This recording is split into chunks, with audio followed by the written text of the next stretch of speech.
Hi there! We are the Adaptive Language Consortium for Healthy Brain and Society. In Dutch, we are het Consortium voor Flexibel Taalgebruik. But let me start by introducing ourselves. At Radboud University, the Donders Institute, and the Center for Language Studies, 3 researchers initiated the consortium: Professor Aslı Özirek, Dr. Victoria Piai, and Professor James McQueen. Along with a team of researchers and medical doctors at the university and the University Medical Center, they formed the consortium. In their day-to-day lives, all of these researchers work on questions related to language. How do we learn a language? How do we use it? And what happens if our language abilities don't function optimally, for example, after brain damage? Together, we want to address societally relevant questions about adaptive language use. But what do we mean by adaptive language use? Every day, we constantly change or adapt the way we communicate, depending on who we're speaking to, Hi there. as well as what is happening around us.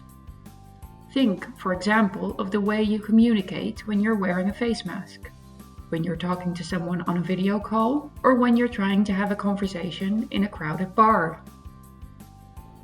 The adaptations we make to the way we communicate, such as using more gesture, are often made unconsciously, automatically, and flexibly.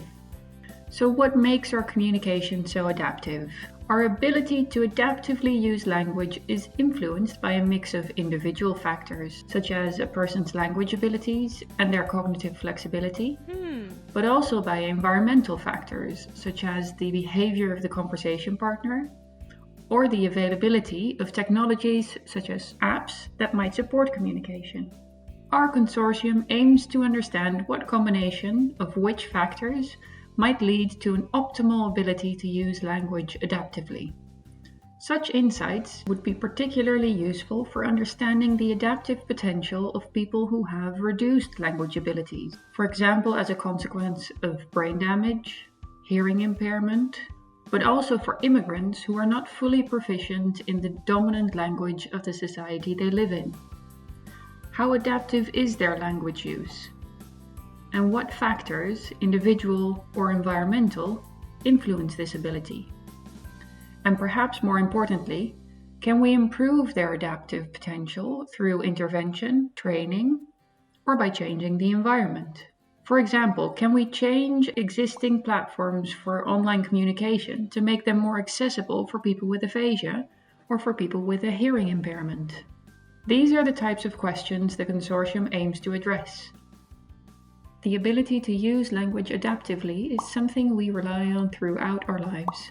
Communication difficulties can negatively impact our access to and full participation in healthcare, education, and work. As a consortium, we therefore seek to understand and optimize communication in these environments that are most important for a healthy, accessible society.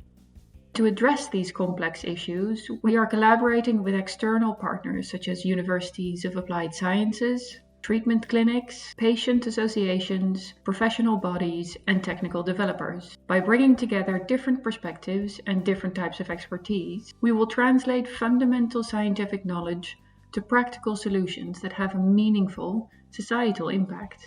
Are you interested in collaborating with us? Visit our website for more information. You can easily find us by typing Adaptive Language RU or Radboud University into Google. You can also contact me directly. My name is Willemijn Doedens. I'm a postdoc for the consortium. Thanks for watching this video, and we look forward to hearing from you.